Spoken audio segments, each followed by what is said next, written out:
जैसा कि MPPSC की जो है वो नोटिफिकेशन आ चुकी है, 10 जनवरी से उसके फॉर्म फिल होने लगेंगे और 26 अप्रैल को एग्ज़ाम है 2026। तो हमारी आंसर राइटिंग प्रैक्टिस चलती रहेगी और मैंने सोचा कुछ 5 पॉइंट्स में आपको इम्पॉर्टेंट करंट अफेयर्स भी बताती चलूँ ताकि एक रिवीजन होता चले, है ना। तो फ़िलहाल क्वेश्चन कम करते हैं स्टार्ट बिना टाइम लॉस करते हुए। आयु, लिंग तथा धर्म के बंधनों से मुक्त होकर भारतीय महिलाएं भारत के स्वाधीनता संग्राम में अग्रणी बनी रहीं। विवेचना कीजिए। ये कहने का आशय क्यों हुआ? अभी भी महिलाओं को देखते हैं कि आप दबाया जाता है तो स्वतंत्रता संग्राम के समय तो महिलाओं की स्थिति और भी खराब हुई होगी, फिर भी उन्होंने अपनी आयु, लिंग तथा धर्म के बंधनों से मुक्त होकर स्वाधीनता संग्राम में हिस्सा लिया। उसके बारे में बताना है, विवेचना करनी है।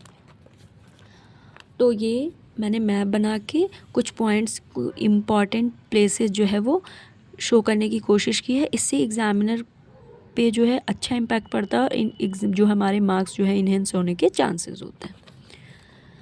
भारतीय स्वतंत्रता संग्राम केवल राजनीतिक सत्ता की प्राप्ति का संघर्ष नहीं था, बल्कि यह सामाजिक सांस्कृतिक पुनर्जागरण का भी आंदोलन था।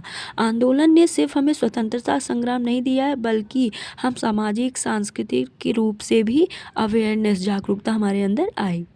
इस संघर्ष में भारतीय महिलाओं ने सामाजिक रूढ़ियों, लैंगिक भेदभाव और धार्मिक बंधनों को तोड़ते हुए सक्रिय, साहसी, निर्णायक भूमिका निभाई।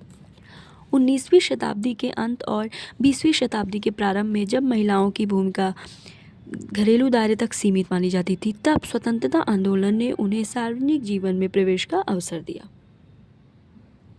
एनी बेसेंट, सरोजनी नायडू, कस्तूरबा गांधी, अरुणा आसफ अली जैसी महिलाओं ने नेतृत्व प्रदान किया।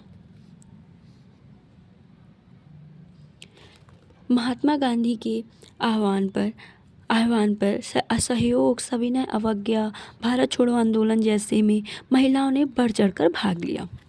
क्रांतिकारी धारा में रानी लक्ष्मीबाई, दुर्गा भाभी, कल्पना दत्त, प्रीति लता वाडेकर जैसी महिलाओं ने सशस्त्र संघर्ष में भाग लेकर साहसी बलिदान की नई मिसालें स्थापित की। न सिर्फ विदेशी शासन को चुनौती, बल्कि पितृसत्तात्मक सोच को भी कमज़ोर किया। और ये आज हमारे लिए एक बहुत अच्छा प्रोत्साहन बनता है, हमें भी कार्य करने के लिए जो है अप्रिसिएट करता है। इस प्रकार स्वतंत्रता संग्राम भारतीय महिलाओं के लिए आत्मसम्मान, समानता, मुक्ति का मंच बना। सामाजिक, धार्मिक बंधनों से ऊपर उठकर राष्ट्र निर्माण में योगदान दिया। ये था हमारा फर्स्ट क्वेश्चन, UPSC 2013 का है ये क्वेश्चन। अब देखते हैं नेक्स्ट क्वेश्चन पर। जो हमारा नेक्स्ट क्वेश्चन है, अनेक विदेशियों ने भारत में बसकर विभिन्न आंदोलनों में भाग लिया। भारतीय स्वाधीनता संग्राम में उनकी भूमिका का विश्लेषण कीजिए। न सिर्फ भारतीयों ने बल्कि विदेशियों ने भी हमारे स्वतंत्रता संग्राम में सहयोग किया, उन्हीं के बारे में बताना है। भारतीय स्वतंत्रता संग्राम केवल भारतीयों तक सीमित नहीं था, बल्कि अनेक विदेशियों ने भी भाग लिया। भारत में रहकर औपनिवेशिक शासन के विरुद्ध संघर्ष में महत्वपूर्ण भूमिका निभाई। एनी बेसेंट जो कि आयरलैंड की थी, किंतु कर्मक्षेत्र भारत को बनाया। होम रूल आंदोलन जो कि 1916 का हुआ था, नेतृत्व किया। न्यू इंडिया जैसे पत्रों का राष्ट्रीय चेतना में जो है सहयोग किया। स्वशासन की भावना को सुदृढ़ किया। भारतीय राष्ट्रीय कांग्रेस की पहली विदेशी महिला बनी थी। ये पहली महिला ही थी जो कि विदेशी थी जब इन्होंने अध्यक्षता की। चार्ल्स फ्रीर एंड्रयूज़, जिन्हें दीनबंधु के नाम से भी जाना जाता था, महात्मा गांधी के सहयोगी बने रहे। चंपारण, अहमदाबाद आंदोलन में इन्होंने सहयोग किया। मिस मीराबेन जो इंग्लैंड से थी, गांधी जी से प्रभावित होकर खादी, ग्राम स्वराज, अहिंसा सिद्धांतों में सक्रिय भूमिका निभाई। A.O. ह्यूम, जो कि कई बार प्री क्वेश्चंस में भी आ चुका है कि राष्ट्रीय कांग्रेस जो थी उसकी स्थापना किसने की? A.O. ह्यूम ने। निष्कर्षतः विदेशी व्यक्तियों की भूमिका ने भारतीय स्वतंत्रता संग्राम में अंतर्राष्ट्रीय समर्थन, नैतिक बल, वैचारिक विस्तार प्रदान किया। और हम अब देख लेते हैं 5 क्वेश्चन, बिल्कुल भी टाइम लॉस नहीं होगा, बहुत बहुत इम्पॉर्टेंट है। अभी हाल ही में एक साइक्लोन आया था जिसका नाम था दितवा।